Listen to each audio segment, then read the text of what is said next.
Hello, my name is Ed and Joe. And my name is also Ed and Joe. It's Loop Hero on GameSoup.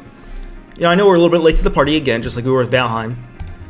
But it's worthy of a look-see, if you will, a little looky-loo. Yeah, right? this one came out during our little hiatus that we had, where we didn't record for about two and a half months or so. Yeah. When was this? This was like mid-February, I think. Yeah. Yeah, something like that. So this was around there. So we have somewhat of an excuse. Mm-hmm. So if you want to know why we were on hiatus, there's a video on our channel that says the present and future of GameSoup or something like that. It's because we were lost in the woods for 3 months. Yeah, something like that. Oh yeah. No, he's right though. Don't look. Don't look. I shouldn't look. Well, there's some mild spoilers, right? I mean, it's basically an idle game. So how much can you really spoil, right? But if you care at all and you do plan to play the game, then it's worth going in at least blind or semi-blind.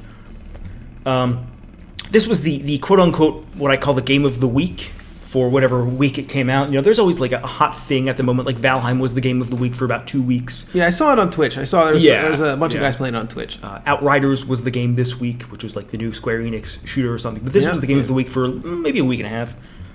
Everybody on Twitch was playing it, so it got real popular. It's published by Devolver, so it kind of had it had a big backing. Yeah, usually Devolver gets their games out. Yeah, and I got a good publisher from what I've seen. So it's mostly an idle game, and it combines some of the funnest aspects of idle games with some of the worst aspects of idle games in a strange way, which I will get to. But so you get your basic. This is your main button. When you actually go in a loop and you kill guys, that's the expedition. But you can build your sort of skill tree in a way. And you craft buildings, which you can place here in whichever pattern you wish. So I have all the different buildings here. You can upgrade the buildings, of course, because that's what an idle game is all about, right? So in fact, I can just do this one. Upgrade the watchtower. All right. So most of these buildings will help you during the actual loops. And you can also craft resources, because it's pretty much all randomly dropped. But if you don't get the ones you need, you can just craft them. You've got sort of like a relic system. I've got all these extra relics, and they all give you very, very minor bonuses. Attackers receive 1 damage after every hit. But the idea is you stack 40 of them in each category, and eventually you just get. It's a slow go. There's 4 levels in the game, but it took me 35 hours. So let's just jump into level 2, I guess, because that's not too bad. It's a decent challenge.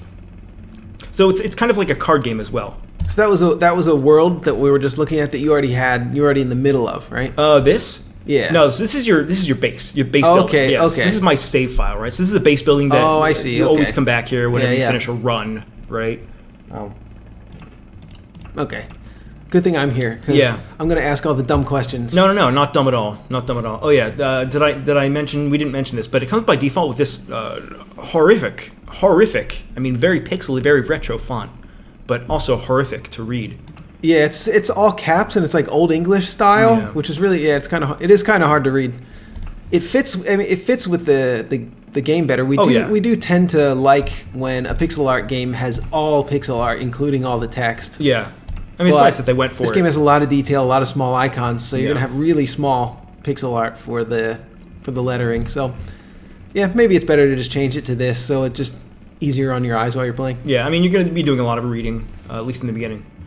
So it's got like a card system, sort of. These are all the resources that you can place down on. It's kind of like Carcassonne. You can place tiles down pretty much anywhere, and this is your deck that you build. There's like a minimum and a maximum amount of cards you can have, and you get those randomly.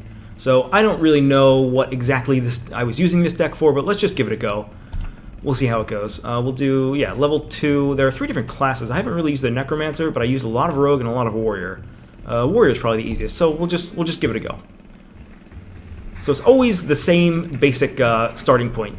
It's just a loop, as the name implies, right? Mm-hmm. So the first thing you do is you equip your gear. This is pretty much what I've seen. I've seen 10-15 minutes of people playing it on Twitch. I haven't really spent a lot of time trying to figure out how the game works, but this is mostly what it looked like. Mm-hmm. And then just a bunch of mountains and buildings on the side of the road. Mountains, and it does. That's one of the strongest points of the game is it evolves really quite nicely into you start with nothing on the screen, and then 20 minutes later things are happening left and right, and you've got this ridiculous river sorting all over the place, and mountains and forests and everything. So it gets crazy. Yeah, I think if you come in the middle of it, Yeah. If you come in the middle of somebody playing through a loop and it's the first time you've seen the game, you're going to have no idea what's going on. And even if you've played the game before, you still might have no idea what's going on because you weren't keeping track of everything that the player was doing up to that point. Exactly. And yeah, I mean, a lot of games get like Magic the Gathering gets like that when you're after you in a complicated game. Yeah, just trying to get yourself up to speed in the middle of a complicated game is a lot harder than if you had been there for the whole time. So welcome to the metagame of Loop Hero. What you do is you take your mouse pointer, and you've got these 12 squares. You pause the game with right click, which is it's good that you can pause it. But you can't pause it during combat, right? But if you're just walking around, you can pause it. Yeah. The metagame is to look at your gear, and you look at the numbers. 1. 4 of a 6. So every time you do a new run, everything starts at 1 again, I guess? Yeah. This is like the tier, the item level, I guess, if you will. And there's a random element to it, I'm guessing, like a roguelike? Yeah, these have no modifiers, but we'll start to see gear that has modifiers, So the gear is random then? The gear is I guess random, the enemies are random, and maybe the shape of the loop, is that random? Yeah, but I'm sure it's the same distance, right, every time? Yeah, the shape of the loop probably doesn't really matter that much. It's just visually looks different. So this is your go, like in terms of Monopoly, this is go, past go, get $200. Yeah. You heal when you pass over this tile, and it also, things happen on a day-night cycle, or just a day cycle, really, which is up here. And once this bar fills up, if something is going to spawn, it'll spawn at the start of the new day, right? So, for example, when we pass over this, you're going to see a bunch of slimes spawn because there's a 5% chance for a slime to spawn on any tile. No slimes spawned. All right then, but we did heal a little bit, and we also already picked up just from killing some slimes. So that was really unlikely. So we just rolled all of those. No. Oh, okay. I lied. It's when the day ends, right? Yeah, Not when you pass go. So okay, actually, okay. So right here. There we go. Okay, now we got 5. Okay, that sounds about right. Yeah. If it's a 5% chance, it's like rolling a 20-sided die and getting a 1. So, all right. Okay, so we drop another piece of gear, which happens every time you kill an enemy. So, let's look at the numbers. It's pretty trivial to weigh the modifiers most of the time. Has thorns on it? Retaliation damage? 3 versus 4. But do you want a 7% chance to counter or a 3% attack speed increase? Now, of course, this is totally arbitrary because I don't know what 3% of what it is. 3% of maybe like a second or 2 seconds. So you kind of just have to feel it out. Yeah, attack speed is just DPS increase. Yeah, exactly. So we're going to look at numbers. We're going to look at some more numbers while we're walking around at a loop. And all this gear is trash. Attack, crit chance, crit damage, and attack speed all essentially just increase DPS. Yeah. They're all really almost the same stat. Which was the end game for Diablo 3, if you remember. Right? Yeah. Every piece of gear, I think it's still this way. Yeah, that was pretty much all you wanted to do was stack those 4 things. Mm-hmm. Yeah, you wanted attack speed, crit damage, and crit chance on every piece of gear, and then whatever other additional modifiers. So now we're finally getting some interesting stuff here. So let's see. This is actually, I like this one a lot. This is if you're like grinding for mats, you place down a treasury. And every time you put something around it, you get a small amount of a random resource. So like we just got one branch and a pebble. A pebble, Joe. And what's that, water or something? Shapeless mass. Okay. Yeah, so this is such an idle game. These are like mini resources, and you combine, 12 pieces of stick form a beam of stable wood. 10 pieces of pebbles form 1 rock. 10 drops. So it's that thing, and there's like 20 different resources. You're going to be collecting shards until your eyes bleed. That's just kind of how it is. That's the idle nature of it. So, but what is cool about the rivers, they're sort of like a mid-game / a late-game thing. You can really get some crazy combos going. So whatever's around them gets doubled. Like, for example, a thicket will always give you 2% hero attack speed, but if you place an extra river, you get 4% instead of 2%. So there's definitely it is almost like a solved game in a way, because there's absolutely going to be an optimal strategy, but you are not going to do it, because you don't know what it is. But there's almost always going to be an optimal strategy for the empty space that you have in terms of efficiently placing rivers. That's what the end game comes down to. Why were there some archers? I just saw some archers. Oh yeah, so one of the upgrades you can get back at the base is you can get archers that defend. I think within like Yeah, it looked. Yeah, you were a few spaces within there. So okay, got it. Yeah, that's just one of the many upgrades you can get there. Most of them are not like that influential, but that one actually is. So let's see. Let's place a village down. So we get quests, which is just you kill something else. Okay, so we get suburbs. Suburbs just give you +1 XP. And as you kill enemies, what are we at? 71 XP now out of 200. That's also one of the valid endgame strats, is just stack suburbs and just get a ton of XP from every enemy you kill. So we just picked up a new quest. So let's see. So things are starting to come together here a little bit. Oh yeah, vampirism is the other S tier stat. Are there also cities and farms in the game, or is it just suburbs? Sort of. So if there's no herbs, then what's the point of the suburbs? Right? Yeah. Good point. Good point. Although, sort of along those lines, what's really interesting about this system is there are hidden combinations of things, which blew me away when I first discovered it. For example, what would be a good example? Okay, so we have a river here, right? So if you place a desert next to a river, you will always get an oasis. Yes. Well, why didn't I do it right? I did it wrong, but that's the idea. Is it next to the mouth of the river? Is that what it is? Maybe that's it. Let's see. So you can only play these cards you have at the bottom. Right, yeah. Is there like a casting cost to the cards? No, you just play them as they come, Okay, so you're just drawing into the cards. Yeah. And you made this deck previously to coming into the loop. Yeah. Okay, Yeah, you set it all up in advance. What's a spider cocoon? So let's see. Spawns a spider on an adjacent tile once per day. So these are the kind that you put around the loop, and so if we can stack them all in the same area if we want to. On an adjacent tile once per day. So if you wanted it on a specific tile, you would put it on one of those on a straight tile, right? Not in the center, like where you place the first one. Yeah, it would be around the outside if you really wanted to force it. But as long as they're in the general area, that's fine. There are some cards that modify like encounters. Like there's another card that says whenever there's an encounter on this space, you also summon a vampire that you have to fight. So there are interesting ways to combine different cards to force the kinds of encounters that you want. Because so the spiders are bad. They're enemies. Okay, yeah, they're not on your side. Yeah, okay, you're in control of spawning enemies except for slimes. Everything that happens you're in control of, which is nice. So if you really want to farm vampires, and that's the other reason you would do it, you'd farm a specific kind of enemy to get a specific kind of resource. Right. So there's that thing. So if you always want shapeless mass, you farm X enemy. Probably slimes. Okay, so here's a good example, right? So this is a storm temple, and you can see it's got this cross-shaped thing. Yeah. If there are any forests or trees in this cross, they will turn into a different kind of resource. So instead of granting me 1 attack speed, I will now get 0.5 magic damage. Now, this was actually the worst possible place to put this. Yeah, it only burned 1 forest. Well, yeah, it's not even about that, because I can just keep placing forests here, but what's really good for it is... continue. It's not just a one-time comes into play effect. It's anytime you place a forest here from now on. Anytime you place a forest, it'll be affected by that. But okay, got it. What I really should have done was placed it here, because anywhere along the road that it'll attack you or enemies during encounters. So you can use that to your advantage, to have it attack enemies, But it can attack you, too. It can also attack you, yeah. But if you're stacking like vampirism, which is life leech, you can more or less get away with it. And that's another valid strat. You can stack like 10 of those things in a column or a row. So here we go. Tier 3 weapon. Yeah, this damage increase. Yeah, huge, huge, huge. So you're mostly just looking at the numbers, You're just looking at which number is bigger. It's it's mindless, right? But that's what an idle game is. It's a lot to... Yeah, I guess it's a lot to manage. You don't actually have to do the battles, though. Yeah, which I'm fine with. I like that you don't have to do the battles.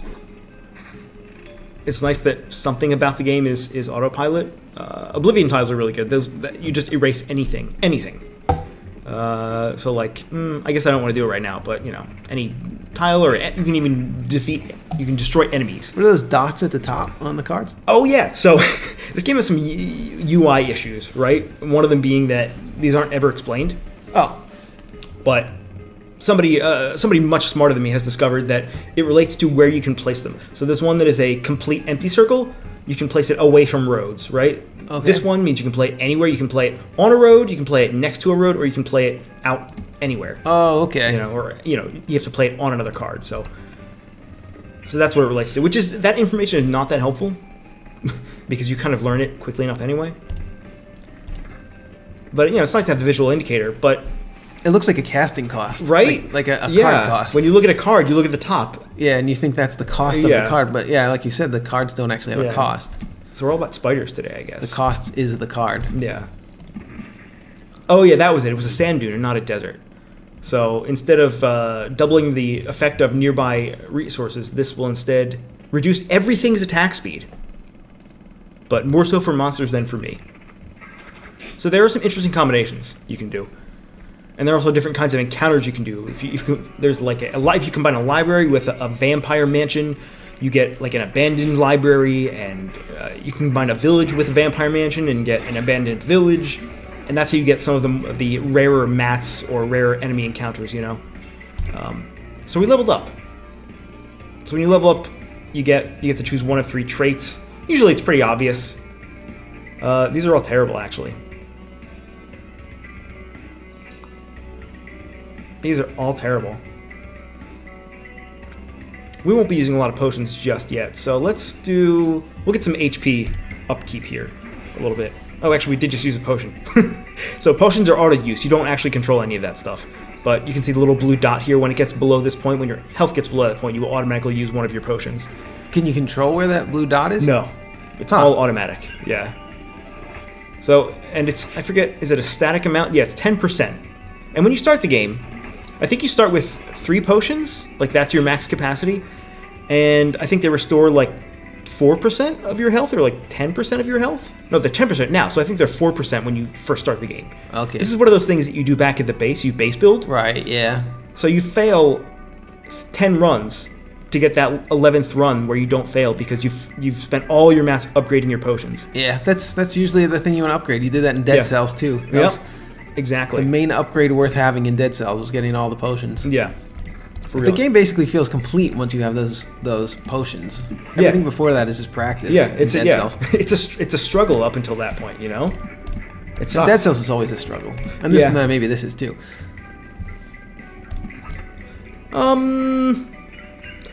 Not really. It's not fair in the way that Dead Cells is fair. This is a struggle artificially, you know, because it's an idle game. You know, it's artificially difficult because there's no other form of difficulty in the game. It's just, are your numbers big enough? You know, did you do enough base building? Do you have enough relics equipped? That kind of thing. Sorry, I'm just peeing real quick. Peeing into the mic here.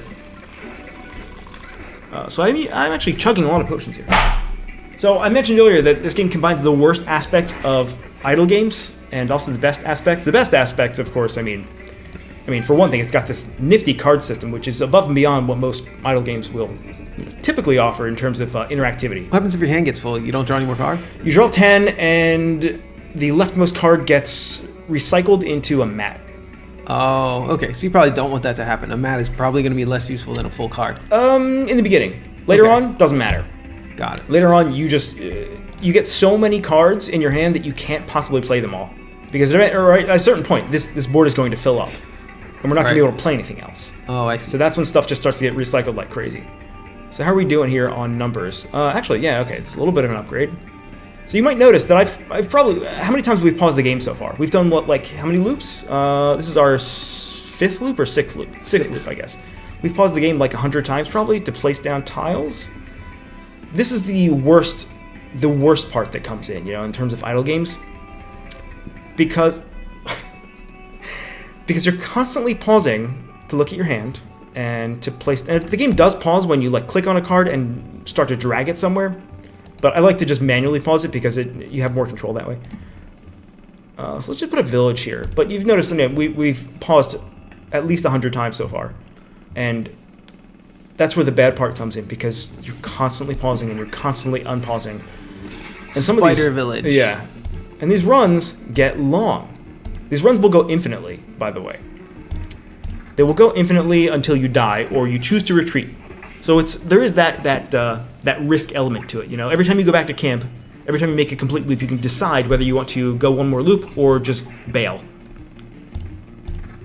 And if you get killed, you only get 30% of your resources. And if you bail, you keep everything you got. So there is that. But look, my hand's already full. Let's just place some more stuff down here. Like, for example, Forest and Thickets are both, they're technically the same card, but which one you get, I think, is random. So Forests, I just let expire in my hand because they're not worth playing. Because a Thicket will give you 2% attack speed, and a Forest only gives you 1. So here's one of those Vampire Mansion cards. Let's place it next to... Okay, this is a good example. This is probably my favorite interaction. There's a village here. We'll place a Vampire Mansion next to the village. The village turns into a ransacked village. And it transforms into something. after 3 loops. And also spawns ghouls. Okay, so you have to pass go 3 more times? Is that what it is? Yeah. So let's see, a grove. We'll place a grove. Well, let's place a grove like near the spiders. I don't know, they can chill. Yeah, the metagame, well, I shouldn't say metagame. My metagame, the way I play this game was I stacked rivers. And I'm sure it's a popular strat. It's very effective. Because rivers double everything they're next to. So eventually, you get into the hundreds, you can probably stack up on a full board 300% attack speed. And then things just, you know, they just melt. Everything just melts. As long as you did enough base building and relic. So you could just plan ahead. You could draw it out on paper exactly how you want your map to, or somewhat how you want your map to go. I guess the loop might change it a little bit. But you could draw your basic plan out on graph paper or something. Yeah, there's not that much deviation. So I mean, you generally have like the same amount of, you know, vertical and horizontal space on each side, more or less. So these are actually better, these traits. Yeah, I really like this one, card sharp. I like that they used the correct term. They said card sharp and not card shark. It's not card shark, it is sharp. And I am not fun at parties. So we're gonna choose that, right? So we'll get some more damage here. I will take, let's just build around this river a little bit. Okay, so that's another interaction. For every 10 forest and thickets, a village spawns. These guys have reflect. They're bastards. You attack them, they reflect, and they'll melt you. They'll kill you. Evasion, defense. All right. Do you get more party members? Nope. You know, it's just the one guy? If you're a necromancer, you can summon skeletons. Oh, okay. Maybe that's what I saw then. That probably is what I feel you like saw. I saw more guys on the left side before than I see on yours. Yeah, but you also saw the archers at a certain point. And, yeah, the archers. Yeah, and there are other, like there's a beacon sort of that covers like a like a 3x3 where any encounters in the area you have reinforcements. So there are other cards that do that sort of thing. Yeah, maybe that was it then probably. Looking at numbers, yeah. Oops. All right, so here's a vampire added to this encounter. So we are chugging some potions here. Oh, and also, I didn't mention this earlier, but because we completely encircled this treasury, we got like a burst of mats, and it is now basically inert, but it will summon a gargoyle every 2 days. You got a full hand. Yeah, I do, but I can't place anything yet because we're in combat. And that's okay. A full hand is, I mean, it's inevitable. So let's see, let's just place some stuff down, right? We'll place another river. Place another river, we'll place another river, we'll place another suburb, we'll place another sub. We'll get rid of this storm temple here. Let's put it somewhere more useful. Let's put it, tell you what, we'll put it here along Spider Alley. Because look at all these spiders. Yeah, we'll put it here along Spider Alley. This will be good, this will be good. So now, any encounters that take place along this axis will have an extra spicy element added to them. You know what I mean, Spicy, Joe? Spicy? Yeah, it sounds fun. Did you ever see the Change.org? Spicy Boys. I was just going to say, the Spicy... Do you know where that came from? It was a Change.org petition? Yeah. To rename Fire Ants to Spicy Boys. Retaliation damage. So, you do a lot of pausing and unpausing, which is common for an idle game. It's not common for a game where you have this much interactivity. That's where the problem comes in, because you're micromanaging, but you're also doing 2-hour-long runs. It's not fun to do that for 2 hours. It's fun to do an idle game where you micromanage for 5 minutes and then walk away for 2 hours. Yeah. It is not fun to continuously place down tiles until the entire thing is complete. Because you're constantly pausing, you're constantly unpausing, you're constantly figuring out where to put your stuff, and you're constantly looking at the numbers. You're scrutinizing the numbers. You know, is what it all comes down to. Are these slimes leveling up too? Mm-hmm. Everything, yeah. And in fact, there's a tooltip up here that says affects enemies level. So the enemy level is identical to the loop level, if you will. Oh, okay. Which is identical to the rough equipment level. You can see we're on loop 7. We're starting to get some level 7 gear. I guess the legendaries, quote unquote, are the level 7s. Okay, so here's something we haven't seen yet: a battlefield. So this is one of my favorites. It spawns a chest every time you complete a loop, but it also spawns ghosts, which are some bastards. We'll put it along Spider Alley, I think. Right? Stack some more suburbs here. Okay, so actually, here's a great example. Outpost. This is one of those cards that will attack guys near you. Oh, okay. So if you place it here, you can see there's this green bastard here. Yeah. Right. They're gonna provide reinforcements, which thank God, because. Which one is this guy? This green guy here? This is the Reflect Boy. Oh yeah, the Reflector. That's They're right. wooden dolls, wooden warriors. So what I really like is during combat you can mouse over guys, and anyone directly attacking will receive 28 HP of damage back and 100% chance to counter. So they'll melt you real quick. This is just one guy, but if there's 3 of these, you're gonna have a bad day. So yeah, you wouldn't have a helper there. Seems like a good move. Yeah. It gets the swings get more and more extreme the more loops you do. So like loop 1, you don't lose a lot of HP. The enemies go down really easily. Everything's predictable. But like the more loops you do, by the time you get to like loop 20, sometimes one enemy encounter will just completely drain you, take all your potions away, and leave you with 30 HP. Okay, something interesting just happened. This guy has a 5% chance to destroy one of your items. Not just the items in your inventory, but also your equipped items. This is the worst enemy in the game by far. He destroyed our sword just now. Oh, so what do you have to just punch him to death now? We have to very quickly during this combat. We only have... Okay, we're lucky that we have a weapon, right? We have this level 4 sword. Yeah, that's all we have. If we didn't have one, this might be the end of the run. We would probably die. Oh, wow, that seems pretty abrupt. Yeah. And I think they used to be even stronger. It's only 5%. What if he breaks your sword? Yeah. What if he breaks this sword? Yeah, right. Then we might be in a row. screwed. Yeah. These are all also bad. You know, here's what we'll do. We'll spend our entire hand, and then we'll get a full hand of Oblivion cards. That's all. That's always pretty solid. All right. So we've got some mats. Let's. We're gonna throw down a bunch of stuff here. Throw down another outpost. Let's place that along Spider Alley there, right? We'll start building like a sand dunes kind of area and a desert.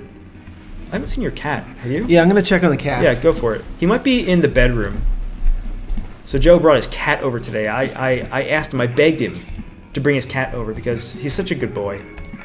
And my cat needs friends. He needs friends. He's lonely. So I thought they would have a nice little play date, and hopefully that's what happened. But it also might be a disaster. So we're gonna get a handful of Oblivion cards. But right before we do that, we're gonna use our last Oblivion here. And we're going to destroy, I guess just, nothing really good to destroy here at the moment. Let's get rid of one of these sand dunes, because those are actually kind of trash in the end. So we'll just equip our gear here.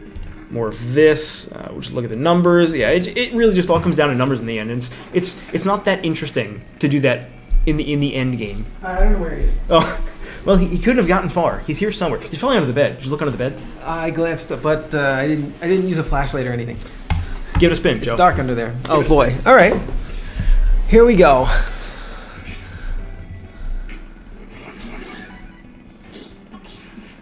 Ed's place is very dark. He's got an infestation of ghouls and vampires. Wait, we got a level 6 sword here. Can we equip it during... Yeah, we can equip it during battle. We'll do that.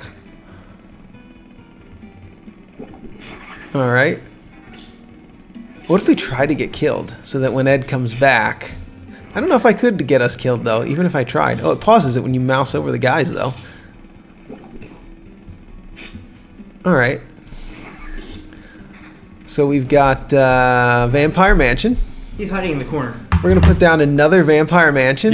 Yeah, go for it. Next to the first Vampire Mansion. Yeah. Then we're going to put down a dune here next to the other dunes. Mm-hmm. Dune. Then we're going to put a thicket. Yeah. Put it like at the corner. Like I would put it maybe in this corner here, because you can sort of build a river around it eventually. All right. Yeah. So you found the cat though, right? He's under the bed in the corner, which was where my cat used to stay when we first moved here. I guess it's a good place for cats. So let's fill up our hand with Oblivion cards. So we've got a bunch of Oblivion cards now. Do we have some gear? What are we going to destroy? I mean, there's not a lot we want to destroy except for like the lesser versions, like the desert and the forest cards are not that great compared to the other, the thicket and the sand dunes. But they're really useful for killing enemies. Can you kill a vampire with an Oblivion? If you place an Oblivion tile on any, or if you use it on any tile, that entire encounter is just destroyed instantly. So like this, we wouldn't have had to do this encounter. So we should have put it on this one. Well, not necessarily, because if we'd done that, we wouldn't have gotten the gear. Oh, you don't get the gear? You don't get anything. You don't get experience or gear. Oh, so it's just to get rid of like something that's really a big pain in the ass. It's like the reflect guys. That it's not going to be worth the risk is not worth the potential reward. Exactly. So are we going to blow up those reflect guys now? We could. Yeah, but that's the other problem though. Is if you kill the boys, you also kill their home. Oh, okay, but we don't want to kill their home. Yeah, so we actually probably won't use it on them, because if we kill their home, we don't get their gear and their loot. You know. So these Oblivion cards really, we have too many of them, and they're not that important. They seem to be not that good. I mean, they are very useful at certain points in the game, but you can make an argument that they're the best card in the game, and that's fair. What is this? Oh, a relic. We got a relic. Increases damage done by boss by 4%. That's actually, I haven't seen that one that often. But the main advantage is because we got a whole hand of them, we also heal 10% of our HP whenever we use one from now on. And you also get them randomly. Okay, Blood Grove. This is a game changer. This gives a culling strike. Oh crap, we can't place it anywhere. It has to be next to, near a forest adjacent to the road. Let's do a forest adjacent to the road, huh? How do you put a forest adjacent to the road? It didn't look like it would even let you put it there.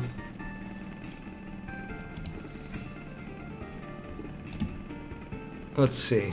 Well, I will show you if I remember correctly. Okay, this might be a little sketch, but we're going to do it. No, we're going to spawn another spicy boy there. We place the Blood Grove here, because it's next to a forest, and the Blood Grove is next to the road. So this tile will have Culling Strike now. Enemy that falls below 15% HP is instantly killed, but it also spawns super bad boys. Super bad boys. Like one of the strongest mobs in the game. So if you really want to go for some really good mats, that's a good strat. That would be something that you would want to place in the middle of a tile. Wouldn't you want to place that in a tile where there's a lot of road around it? Like in the bottom left corner of the loop here? There? Yeah. Yeah, because you would hit 3 different places maybe? Yeah. Yeah, but I guess you couldn't place a forest here though. A forest has to be at least one removed from the road, so... I mean, I'm sure there's a better configuration than this, but you couldn't place it here at least. I see, yeah. Yeah. We got another outpost here. There's no more room along Spider Alley. Did you know that? But now we have 2 outposts here along with the reflect guys. Oh boy, 2 reflect guys in one encounter? Right? Yeah, it's getting spicy. Now, notice, we've been recording for 32 minutes. What have we done? Not a lot. Not a lot. I feel like I half learned how to play the game. Yeah. There's a lot going on. Yeah. This is the game. The rest of it so far... After this is just learning the hidden combinations that the game doesn't tell you about. And also just looking at the numbers. So like, this shield is strictly better than the one that we have equipped. Is that a mimic, that chest there? Some of them are. This one is actually a chest. This is just a regular chest. Because one of our cards gives us a chest. Oh, it is a mimic! Oh, you got me, bro. You got me. Wrecked. Bro. Do you like when I call you bro? Should I call you Aniki? Aniki! People like having mimics in games. You know what's funny about mimics in Deedlit? This Metroidvania that just came out? Yeah. They're not called mimics. You know what they're called? Fake treasure chest. Chest imitator. I like that. Doesn't it roll off the tongue? That sounds like a Google Translate of whatever mimic is in Japanese. Yep. Like, there's already a word for that. They probably have a word for it in Japanese that roughly translates to chest imitator. It's probably mimic. Right? It's probably a katakana word. I imagine. I just thought that was funny. In our game, now I don't know if this is going to happen or not. Oh, look, he destroyed our weapon again! Luckily we have... Oh, this is actually way better. Yeah, attack speed plus 24%. So we're stacking attack speed. We're going to have like close to 80%, okay, 70% attack speed, which is huge. Ooh, okay, so these are decent. So after every loop, you get an energy shield equal to 65% of your max HP. So that's another valid strat, is to stack HP into the ridiculous numbers, you know? And that way you get a shield that's 65% of that. What's the shield? Is that yellow thing, or is that magic? Oh no, this is your XP. We don't have the shield right now. It's actually visible over here on my character. It's that blue, gray looking thing. Yeah, so it's not actually displayed in the HUD over here. All right, so we're just gonna look at some numbers. The choices aren't ever really that difficult to make. I think I mentioned that earlier. Like, there's only so many. I think there's like 4 or 5 mods on every piece of gear, and most of them are the same. Like, you can get attack speed on almost every piece of gear. You can get evasion on most pieces of gear. You can get defense on most pieces. So there's not that much variety, and it's pretty deterministic. You know, if one item is better than the other. But if you want to spec into a certain build, you could do that, I guess. Should we talk about the color palette of the game? It's probably been said before. It's kind of drab, don't you think? Is it? I actually don't have an eye for that. It's not very colorful, but I kind of like it in a way because so many pixel art games choose to use such saturated colors. You don't really see this. You don't really see something like this too often. It's not exactly the style that I would pick, or that I tend to like saturated colors. But I think that it's just neat because it's different, I guess. Yeah, that's actually interesting. That's not a thought that ever crossed my mind. I'm not like a visual-oriented guy in that way. But I guess it is pretty drab, right? Like the tiles, like how many colors is this? This is like 3 colors, right? Like light green, dark green, black, and red. I mean, it might even be just gray. There might even just be a gray there. Yeah. I wonder what aesthetic they were sort of shooting for. Like, I guess NES era, but it's certainly more colorful than that, right? But yeah, and it's obviously too high res. Yeah. But like, so maybe 16-bit. Even like 16-bit, it's too high res though. But like the dithering right here, is that the correct term on the spider pictures and stuff like that? Yeah, it's got that aesthetic kind of. I guess it is pretty drab. Old PC games maybe. Oh yeah. Also, when you fresh start the game, it comes with the CRT shader enabled by default. Don't do that. Don't do that. Yeah. What are you doing? Nobody ever really likes that. There's a reason. A lot of games will do that though. I can't really think of an example, but a lot of indie games that have that shader on it or that have some kind of a filter on it like that. Yep. You know why? I know exactly why this game has a CRT filter. It's because there's a CRT filter extension available in the Game Maker community, in the marketplace. You just plug it in there. You download it for free, and you type in one line of code that says "Enable CRT filter." And this game was made in Game Maker, by the way. And it was made by 4 people. It was a Russian team, I believe. I'm pumped that they got publishing through Devolver. You know, I think this is their first game. So I mean, good for them, right? But yeah, CRT filter in Game Maker is just as easy as downloading the extension. But they just don't look good. Yeah, I tend to not like any of those kind of filters. Yeah. Even if you're going for a retro look or like an NES 8-bit look, don't do that. Just don't do it. If you're actually at the arcade or you're playing it on an old-timey television, if you're actually playing on a CRT, then okay. That's the only time I really want to see that effect, is when it's the real effect, not an emulation of that effect. There's no point in having an emulation of an effect, in my opinion, of that particular effect, I should say. It'd be like if you had a CD, if you released an album on CD, let's say it's, What's a CD? The early 2000s, and you release your album on a CD, but you add a bunch of pops and like crackling noises so that it sounds like it's a record, right? Yeah, for a exactly. Record player. I mean, people still buy records. Actually, I think people buy more records than CDs now. Yeah, vinyl is coming back. Yeah, vinyl's been coming back. Yeah, it's probably the last 10 years or so. But I have to assume, I don't know this for sure, but I have a suspicion that it's purely for the retro, like the crowd. Does it sound better? I don't know. I don't know. Maybe. I don't think so. I mean, if you put a record on a record player, it goes pops and crackles and that shit. Yeah. Isn't that a quote from something? Pops and crackles and the... I think it's a quote from something. Yeah, something like that. Oh, we got another relic. Yeah, don't go back and add... Don't go back and reduce visual clarity for the sake of being retro. You know?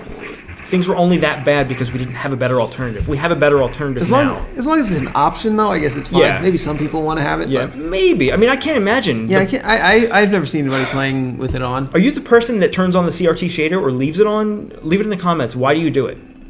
Does it give you the feeling like? Yeah, I'm curious. Like you're a kid again? Does it make you feel like you're playing an old game? I'm curious. I'm legitimately curious. I will not judge you. Yeah, you're allowed to disagree with absolutely the boys of Game Soup. You should. We're just 2 boys who don't know nothing. We know some stuff. Occasionally we'll know something. All right, we're playing the numbers game again. Now, do we want to replace 31 to 46 damage plus 24 attack speed with 36 to 53 damage? I don't actually know, because there's no DPS calculator. I don't know which of these is better. I would keep the scimitar. Okay. With a plus 24% attack speed. I guess, yeah, this is only like a 5 damage increase. You'd have to do the average of 31 to 46 and then add 24% to that. Right. Versus what's the average of 36 to 53? The average like of 36 to right? 53 is going to be, man, you want me to do math? No. Probably like 45. So the average of that sword is going to be roughly 45, 44 damage, something like that. And then we've got between 31 and 46. So that's going to put us around like 38. Something like that, 38. So it's a difference of like 24% of 38, which would be roughly 10. So let's just say 48, 47. So it's going to be 47 damage, which is what I say, 45. So yeah, keep the 7. Yeah. There you go. I did the math for you. That was amazing. I could not have done that. And not just because I don't have the brain for it, I just don't have the patience to do that. Because who wants to do that in this game? Yeah. What you just did, those are rough numbers, but Yeah. I'm pretty sure that scimitar, the one you have equipped already, is slightly better. I think you're, yeah. And what you just did, like, that does not need to be part of this game. It would be, I would be okay if there was like an actual DPS calculation somewhere, like just like a rough estimate. Yeah, just let us know the DPS so that yeah. we don't have to do that. You don't really have to. I think it doesn't really matter that much, right? If you're doing 2 less damage. Yeah. In fact, in the end, it's probably completely, they're probably equivocal in most ways, right? Because there are a lot of other stats that also matter. But that's not an interesting thing to think about. Let me get on my high horse. That's not an interesting choice to make. Doing math in your head. Yeah. Doing arithmetic in your head. Like, deciding between 2 different mechanics is interesting. Deciding whether or not to do the math to figure out which is objectively better is not as interesting. Oh yeah. Okay, so so this is actually one of the best traits. You get 1 resurrection. So whenever you die, you get 1 free 1-up where you don't die. Where you didn't die. You just pretend that it didn't happen. And you get rest back to full. So here's where the gear gets pretty loopy. 41% attack speed increase on a ring. So we're up to 126%. Things are going to start to get pretty crazy now. And it is a little slow going because I'm talking and pausing a lot. Yeah, we're trying to help you're trying to help me follow along. We're trying to help the folks at home follow along. I always say the folks at home, but they could be on. It's 2021, Ed. They're not at work. They're home. People have cell phones. No, they could be on the bus. They could be in the back seat of a car. They could be on a walk. They're not though, in their neighborhood, and COVID. they're just looking down at their phone while they're on a walk in their neighborhood. So something just happened. That's your base there? It used to be my base. Because we spawned X amount of new objects in this game world. Yeah. That was this meter, by the way, up here in the top left corner. Okay. The boss spawned on the campfire. Okay. So we no longer get to heal, and we are forced, once we get back to camp, to fight this boss. Okay. Is that going to be a run ender? It could be. Maybe. I don't think so, because I think we're idle gamed out of that difficulty. I think we're past that point. I think. This is only level 2. There are 4 levels. I think we're going to be fine. But here's a rare enemy. Fishman? Michael Fishman. Michael Fishman, You know who that is? No. He played the DJ on Roseanne. Why do you know that? The little kid on Roseanne. You know that show from the 80s? Yeah, I do, yeah. Roseanne Barr. Yeah. Roseanne Barr exam. So actually, if we put a storm temple here, we can start to kind of we'll shock the boss with our ability. That's a good idea. He's going to be shocked when he sees how good we are. I'm going to be shocked at the appearance of him. You are. I can't wait to see what grotesqueries behold us. You're not going to believe it. You know what I thought about the other day? Yeah. Oh. Bacon. You thought about bacon. You said yeah, I do know. Okay, no, go ahead. Tell me what you were going to talk about. $1.99? Are you out of your mind? Yeah, Denny's. The Denny's Grand Slam. Remember $1.99, are you out of your mind? Yeah. A breakfast used to cost $1.99? That can't be right. I feel like that's impossible. Right. Yeah, that does seem impossible. But it was the 90s, Even right? in the 90s, that would be impossible. That would have been like late 90s, probably. Like literally, a Starbucks coffee costs more than $1.99, right? Yeah. Like we didn't just. I think a coffee will cost you $3 probably. I haven't been to Starbucks in. No, Starbucks probably. It's got to be more than $3. I never go to Starbucks though. Well, depending on the size. On a rare too, occasion, right? I get a coffee. I'll get it at a a convenience store. A Dunkin' Donuts. Yeah, as I say. maybe a Dunkin' Donuts, but probably just a gas station. It's Oh, like yeah. it's like $2 maybe. Yeah, A coffee's yeah. around $2. It's trivial, right? Yeah. But $1. Are you serious? Yeah, I can't imagine the Grand Slam. How much is the Denny's Grand Slam now? We're gonna look it up. I'll look it up. I'll look Okay. it up. You keep playing. I'm curious. Maybe they don't even have it anymore. What was it? It was 2 pancakes and like 3 eggs and toast or something. I don't know what they do. So we're gonna fight the boss. So real quick, before we go into this encounter, is there anything we want to necessarily destroy because we have Oblivion? Is there any gear we want to equip? Probably not. I think we're okay here. You can always look at the tier numbers themselves to get like a rough idea of what gear you should be equipping. But I think we're. Oh, holy crap! What is this? Denny's.id/menu? What? Did you just get fished? Maybe. Original Grand Slam. Availability in stock. Can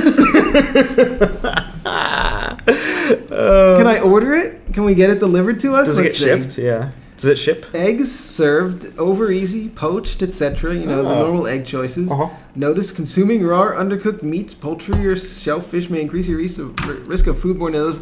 Actually, Wait, do they not cook the eggs? Yeah. they cook the egg. I mean, Why do they have that warning then? I recently got foodborne illness. My wife and I actually recently got a foodborne illness. Dude. We ordered a tuna from a local restaurant. You didn't tell me about this. Oh, well, actually, Holy my crap. wife got a lot worse than me because she was the one that ordered it, but I shared a little bit of it with her, and I got a little stomachache, and she got, I would say, a moderate case of food poisoning. Was she like throwing up and stuff? No, but she just had a stomachache for like a day. Okay, that's good because that's That's why I said moderate. It wasn't Yeah. the kind where you're just like bent over and like you feel like you're gonna die. That's but the worst, Yeah, dude. it wasn't too nice. Look, she's thinking the same thing that we were thinking when you were just looking at the Denny's.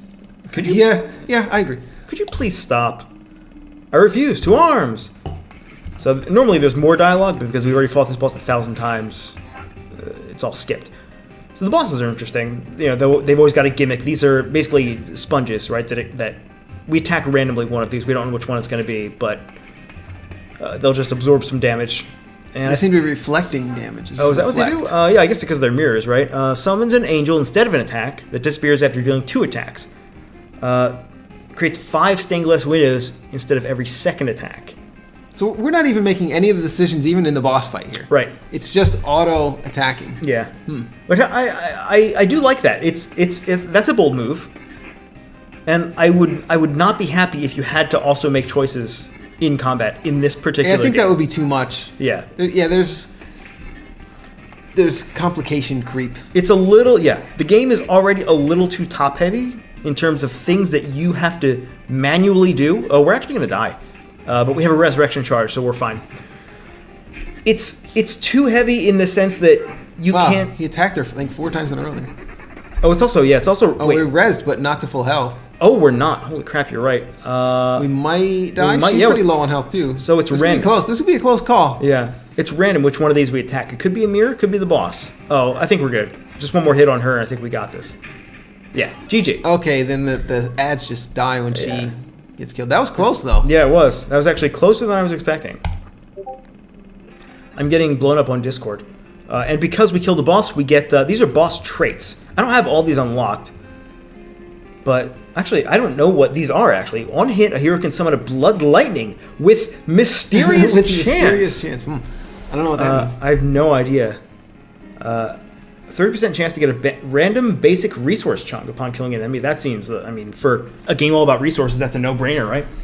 Upon killing an enemy, hero receives 1 stained glass charge which can protect him with 20% chance. Oh, these all sound great, actually. But I'm curious about the blood lightning, because what's better than lightning? Blood lightning. So we've unlocked this trait, and it will now appear in the future whenever we gain a level. It has a chance to appear, I should say. We'll stay. We'll keep going into loop here. We're just checking the numbers here. It's pretty straightforward, right? Yeah, it's pretty straightforward. So, because we've already fought this boss, like the first time you go through and you fight a boss for the first time you kill them, you probably just want to retreat. But you're at least given the option to retreat right away or keep looping. And we could probably loop maybe like at least 10 more times without issue, I think. Because your potions are getting replenished every time you pass go, so to speak. But we may have reached an event horizon or a critical mass here where enemies are grouped together in such a way that we can't possibly out DPS them. I'm not really sure. But I do know that the first time I beat the game, the first time I beat level 4, I killed the boss, and then I let it run for 2 hours on its own, and I got to loot 50, or whatever, around 50. And the only reason I stopped playing was because it got boring.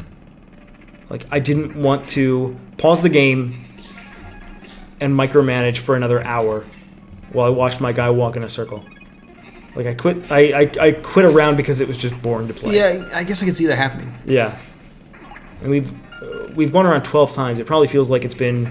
Well, it's been 50. It has actually been an hour. Yeah. So multiply this by 4 roughly, and you might be able to imagine the kind of like the mental drain it kind of takes on you, and look at that clump of bats. Was it a clump of bats? I didn't even see it. They're so close to each other. Well, I mean, they're close, but they're buds. Of course, they're going to be close to each other. They're all bat bros. There might be a bat in the tree next to my house. When I go out to my mailbox at night, if I gotta mail something for the next day, oh yeah, I hear a fluttering around, like something's panicking in the tree next to my mailbox. Could be a bat. Could be a bat. It makes little screeching noises. Aww, could also be a really angry bird. Angry birds. You ever? So the Denny's Grand Slams. There are many different Denny's slams now. No. On the official Denny's website. No, this isn't even the official Denny's website. Can you imagine what it would take to be an imposter Denny's website? I found the imposter Denny's website. It had a shopping cart where you could add a Grand Slam to your cart. What are you waiting for? Do it. I want to know what happens. Told me to beware of foodborne illness. Well, I'd be aware of foodborne illness if it was shipped via UPS to my house. Idiots. It comes in one of those white styrofoam containers. It's not even refrigerated. Denny's Slams. Build your own Grand Slam, Lumberjack Slam, All-American Slam, Belgian Waffle Slam, Fit Slam, French Toast Slam, Grand Slam Slugger, Country Fried Steak and Eggs, T-Bone Steak and Egg. They range from prices between $7 and $15. Average would probably be around $9, $10. So it's not $1.99 out of your mind anymore. No, it is not $1.99. It is more like $9.99. Oh, inflation. Inflation times 5 between the late 90s and now in 25 years? I don't know about that. I feel like Denny's is getting greedy. Well, I mean, surely they're struggling to begin with. I don't think I've ever been to a Denny's. Really? I have. In Japan, though. That's what I was going to say. I went to Denny's in Japan, and it was a totally different... It's like they must have just franchised out the name, because it's a totally different restaurant with a different menu, if I recall correctly. It's like a different thing entirely, which most Japanese things are, right? Like Japanese McDonald's is not McDonald's. Yeah. It is Japanese McDonald's. It is singularly unique in that way. I made it a point to only eat what I deemed to be Japanese food while I was there. I didn't like to go to fast food restaurants. Maybe fast food restaurants like C&C Curry, because that's a Japanese C&C chain. Yeah. Yo. Some of the best food I ever had was at chains. Like Yoshinoya. You ever been to a Yoshinoya? Yeah. You get it's like a bowl of rice with some meat in a raw egg, right? I don't know if I got a raw egg, but yeah, just like a big bowl of rice. This was the first time I ever ate a raw egg. There was just an egg on the side. And I was like, is this hard boiled or raw? And I was like, well, when in Rome. Right? Yeah. So I ate a raw egg. No big deal. Good. No big deal. You know what's really interesting about eggs? I promise this is interesting. It's not actually boring, and I just say it's interesting. What's actually interesting is America, I believe, is the only country in the world that pre-washes eggs.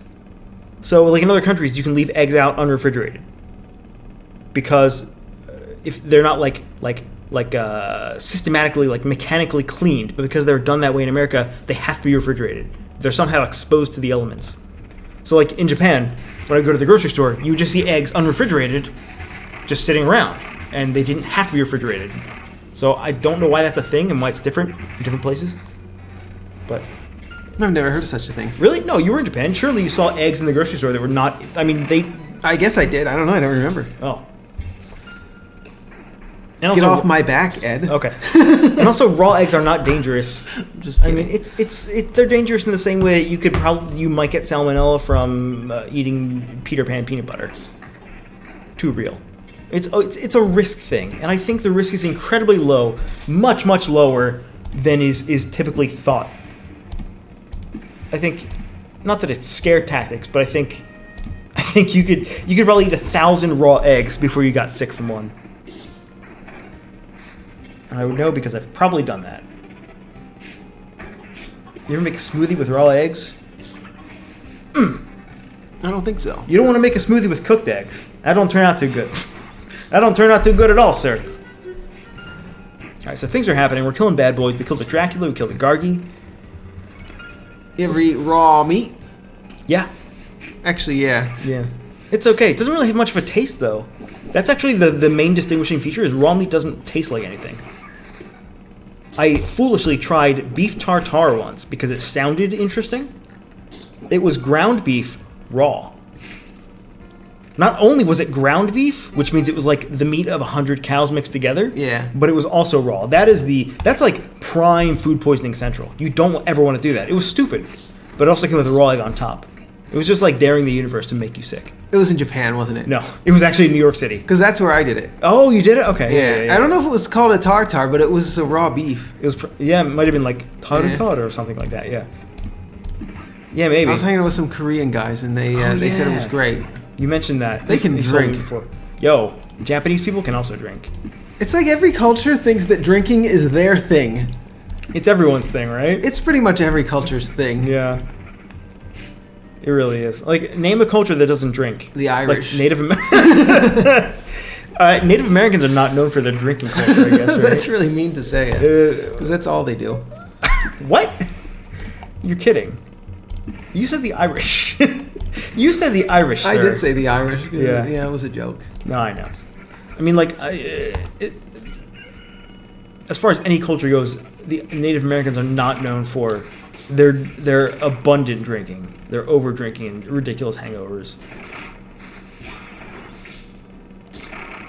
I think every culture likes. Now that's an odd thing to brag that you like to mess up your body. We're really great at poisoning ourselves. Yeah. Like, it's not really something to be proud of, right? You know what is something to be proud of? New York legalized marijuana this week. New York State? Yep. There you go. It's like every state around us has legalized. That's exactly it. Legalized it, Mon. Yeah, and I believe it was just an order, like an executive order that the governor signed. It wasn't even like a ballot initiative. He was just like, all right, I'm going to do it. And I'm going to do it today. And it was one day he signed a piece of paper and all of a sudden it was okay. What do they need the legislature for anyway? What do they ever even need that for? Why can't we just have a king? What? Isn't that worse? You think a king is better than having... I mean, if you want to start talking about political systems, I honestly do think that a monarchy is better than a democracy at this point. I have a fundamental problem with monarchy because it asserts that some people are better than others because of the fact that they were born in a different family. Yes. And that is absolutely wrong. Like, if there was a way to separate that from the idea of monarchy, maybe. But at that point, you're just talking about, like, a presidency, you know? A guy who is elected to lead, or a guy... Not a guy who is destined to lead because he's born in this family. That doesn't make anyone better. I think we're preparing the prince to be the king. If he's being prepared to be a wise sage of a 22-year-old when he becomes the king. Yeah, but some people are dickheads, and they no matter how much prep you do, it eventually gets screwed up. It's a terrible system. But I think it's better than a democracy. I think democracy is a terrible system. All right, well, I think pretty much all forms of government are terrible systems. We just, we keep trying them out, and they kind of go in cycles. And you know, though, China's got a thing with communism. They are the number one economy, aren't they? In the world, maybe number two. Communism must not be all that bad. Well, they do imprison their Muslims and harvest their organs. They absolutely do. And the Uyghurs, is that? They absolutely imprison people and tons of civil rights violations. And if you say anything dissident towards the government, you're also not allowed to travel beyond a certain point, and you can't use the train or airplanes. It scares me that a place like that can exist. I would say that that's a lot worse. Yeah, I guess so. Yeah, but like for the average Joe, right, who doesn't have any, you don't have any horse in that race particularly. If you're just a guy who has a farm or like has a business, that stuff doesn't really affect you. Not to say that that you should ignore it. You absolutely should not. But if you wanted to, you could pretend like it didn't exist and you had a good life, and you could do that. Let's look at these numbers. So like here's another not interesting decision. Do you want to do math on +3 magic damage, +14 attack speed, and 11 counter? I mean, not really. I'm going to equip it, even though it's one tier lower. I'm just going to equip it because I don't know. Like this is the part where it's not interesting because we've already defeated the boss. All we're doing now is double dipping, so to speak, on our investments that we've made thus far. Do we get another? We don't get another boss then?